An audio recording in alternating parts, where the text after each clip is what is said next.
आज की जो प्रेस कॉन्फ्रेंस है उसके पीछे हमारा जो मकसद के पिछले 11 जून को मालेगांव शहर में हमने पूरे महाराष्ट्र के पावरलूम मजदूरों के यूनियन की मीटिंग सैडो के मार्फत लिए थे।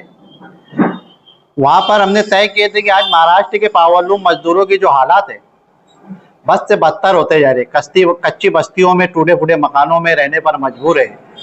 महंगाई का सामना वो अपनी पगार के दम पर नहीं कर पा रहे। प्लस हुकूमत ने सरमायादारों के लिए इतनी सुविधा पैदा कर दी है कि हम मजबूर है कि अपने आप पगार को बढ़ा सके। इसलिए उस मीटिंग में पावरलूम मजदूरों की जो मीटिंग पूरे महाराष्ट्र की हुई थी उसमें डॉक्टर DL कराड़ के नेतृत्व में, उनकी लीडरशिप में ये तय हुआ कि महाराष्ट्र के पावरलूम मजदूरों की हालात अगर सुधारना है तो हमें कल्याणकारी मंडल बनाना होगा। उसके लिए महाराष्ट्र सरकार पर प्रेशर बनाने के लिए 1 अगस्त को आज़ाद मैदान में एक आंदोलन होने वाला है। पूरे महाराष्ट्र के पावरलूम मजदूर जो है वहाँ जमा हो गए। इच्छाकरंजी, भिवंडी, सोलापुर, मालेगांव और धुलिया से 1 अगस्त को आज़ाद मैदान में पावरलूम मजदूर वहाँ लाखों की तादाद में जमा हो गए।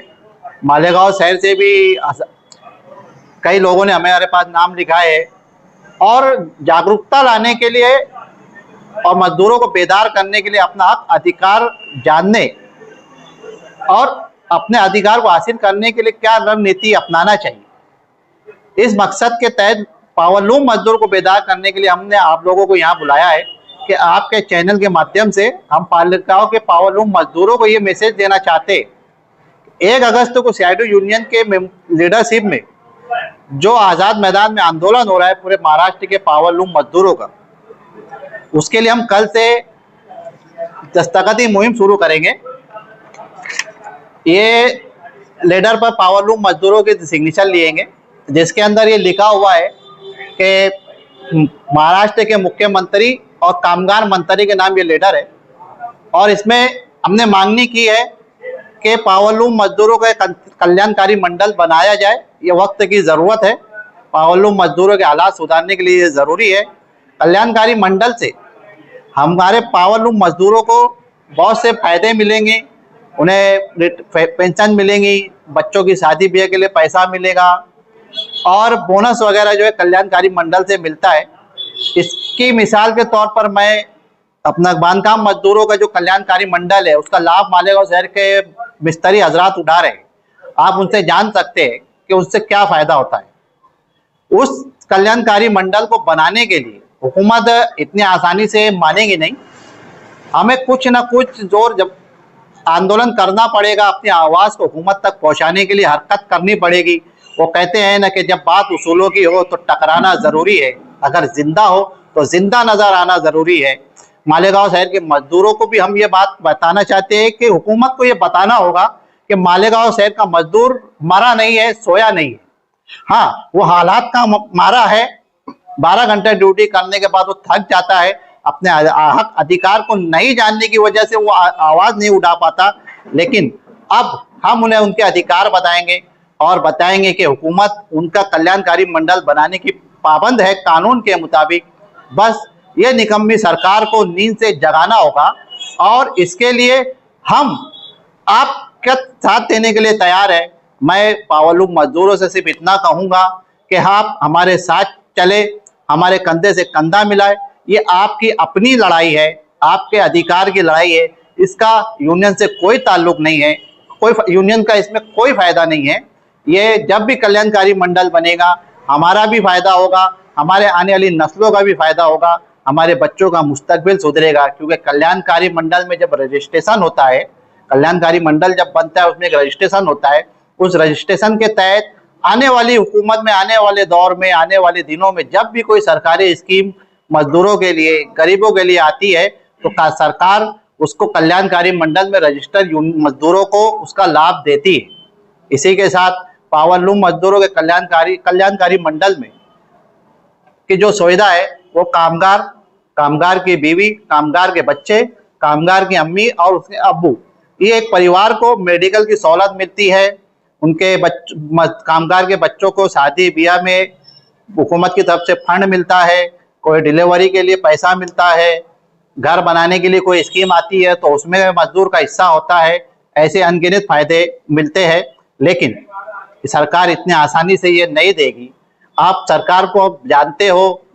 इसलिए मैं पावरलूम मजदूरों से एक बार फिर विनती करूंगा कि कल से हम लोग आपके बीच में आएंगे, हमारे लोग होंगे, आपसे दस्तखती मुहिम के जरिए हम आपसे जुड़ेंगे ताकि आपका जाति लेटर सीएम तक पहुंचे और सरकार जागरूक हो। देखिए, ये जो मुद्दा है कि बीमार साइजिंग के धुएं से, वाकई में ये मैं मानूंगा कि वो जो आवाज़ उठी है वो सही है, और इसमें साइजिंग मालकान की गलती है कि वो दो पैसा बचाने और कानून की और हुकूमत की नज़रअंदाज को सीरियसली नहीं लेते और फिर बड़ी मुसीबतों में फंस जाते हैं। लेकिन हम साइजिंग कामगारों को ये कहना चाहते हैं कि वक्त से पहले अपनी तैयारी कर ले, क्योंकि पिछले टर्म में भी जब एक व्यक्ति ने, मैं नाम नहीं लूंगा लेकिन जानते हैं लोग के साइजिंग के ऊपर मुद्दा आया था, तो उस व्यक्ति के करते 28 साइजिंगों को बंद करने का आदेश कलेक्टर की तरफ से, ग्रैंड ट्रिब्यूनल की तरफ से कलेक्टर को आया था। हमने भी वहां जाकर नुमाइंदगी की और कलेक्टर को कहा कि भाई 28 साइजिंग जो बंद हो रही है उसमें जो काम करते हैं उनके रोजगार का मसला है, तो उसका क्या। तो कलेक्टर ने मुझे कहा था कि भाई आप उनका डेटा ला कर दो, मैं उनको हुकूमत की तरफ से कुछ ना कुछ फायदा दूंगा। लेकिन साइजिंग मालकान जो है कामगारों का रजिस्ट्रेशन नहीं रखते, वो हम ये बता नहीं सकते कि हम कामगार हैं या क्या काम करते हैं, क्या काम करते हैं। जैसे मिसाल के तौर पर अगर एक डॉक्टर है तो उसके पास डॉक्टरी का सर्टिफिकेट होता है, हुकूमत को पता होता है कि ये मेडिकल लाइन में खिदमत कर रहा है।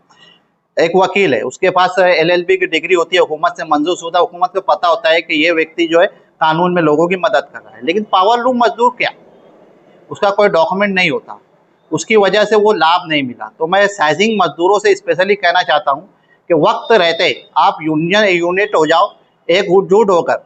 CITU यूनियन आपकी हर लड़ाई लड़ने के लिए तैयार है, आपकी हर लड़ाई लड़ने के लिए हम तैयार है, और आप हमारे साथ आओ, हमसे जुड़ो, हम साइजिंग मजदूरों की लड़ाई लड़ने के लिए तैयार हैं। तो क्या पावरलूम मजदूरों की लड़ाई भी आप लड़ेंगे? और जो कारखानों में संडास बाथरूम का नज्म नहीं है, फायर का बाटला नहीं है, बस एक बॉक्स नहीं है, तो क्या इसके ताल्लुक से भी आप कुछ कोशिश करेंगे? बिल्कुल, अगर हमने यूनियन बनाया तो ये हमारा अधिकार है, हमारा फर्ज बनता है कि हम कामगारों को सहूलत पहुंचाने के लिए हर मुमकिन कोशिश करें। लेकिन हमको जो दिक्कत आती है वो ये आती है कि मजदूर हमारे साथ बुनियादी तौर पर नहीं जुड़ता। मैं ऊँट पे बैठकर बकरियां खालने वाला काम नहीं करूँगा कि हम ये करेंगे, हम वो करेंगे। हमको करने के लिए एक ताकत चाहिए। आज सरकार जो है लेटर से और इससे नहीं जागती, उनको यूनिटी में ताकत बताना पड़ती है, सरकार को हिलाना पड़ता है। इसकी एक मिसाल किसानों का आंदोलन है। तो आज हमारे साथ मजदूर नहीं है, मजदूर अगर हमारे साथ जुड़ता है बुनियादी तौर पर तो हम उसके अधिकार को दिलाने के लिए तैयार है। संडास बाथरूम का जो नज्म है ये हमारे शहर के सरमायादारों की बेईमानी है। एक मुसलमान होने के नाते, कानूनन तो जाने दीजिए, मुसलमान होने के नाते उनका सारे हक बनता कि हमारे यहाँ काम करने वाले हमारे मातहत को उसकी बुनियादी सहूलत दी जाए जिससे वो सहूलत हासिल कर सके। पिछले दिनों अल्ताफ मुजावर भी मजदूरों की बात को लेकर रुके थे, कुछ देखने में आया कि आपने उसे तंजीम से निकाल दिया, ऐसा क्या हुआ कि उसे तंजीम से निकाल दिया? देखिए, अल्ताफ मुजावर का जो मामला है वो एक अच्छे लीडर थे, उन्होंने एक अच्छे मुहिम चलाई और लोगों को जागरूक किया, लेकिन नज़रियात का कुछ इख्तिलाफ था। अल्ताफ मुजावर अक्सर डिमांड ये करते थे कि हमें सियासी पार्टी और सियासी लोगों से जुड़कर रहना चाहिए, और उसका मुजाहरा उन्होंने किया भी कि आज वो राष्ट्रवादी के स्टेज पर है, राष्ट्रवादी के प्लेटफॉर्म पे, और हमारी जो यूनियन है वो गैर सियासी तौर पर मुहिम चलाती है। हमारी अपनी कम्युनिस्ट पार्टी ही है, लेकिन वो भी हमारे मामले में इंटरफेयर नहीं करती, हम अपने तौर पे चलाते। और मैं मजदूरों को भी ये बात कहना चाहता हूँ कि अगर हम किसी प्लेटफॉर्म से, किसी व्यक्ति से, किसी सियासी पार्टी से जुड़ते हैं तो उसके नज़रियात के तहत हमको चलना होगा। आज अगर मैं किसी पार्टी से जुड़ता हूँ तो कल मैं को मजदूरों से अपील करनी पड़ेगी कि आप इस पार्टी को वोट दो, जबकि मेरे पास आने वाले कामगार, मेरे सभासद अलग अलग पार्टी के नज़रियात को मानने वाले हो सकते हैं। तो हमारी जो यूनियन है वो सिर्फ मजदूर की मजदूरी देखती है, वो किस पार्टी से वो ताल्लुक़ रखता है वो नहीं देखती।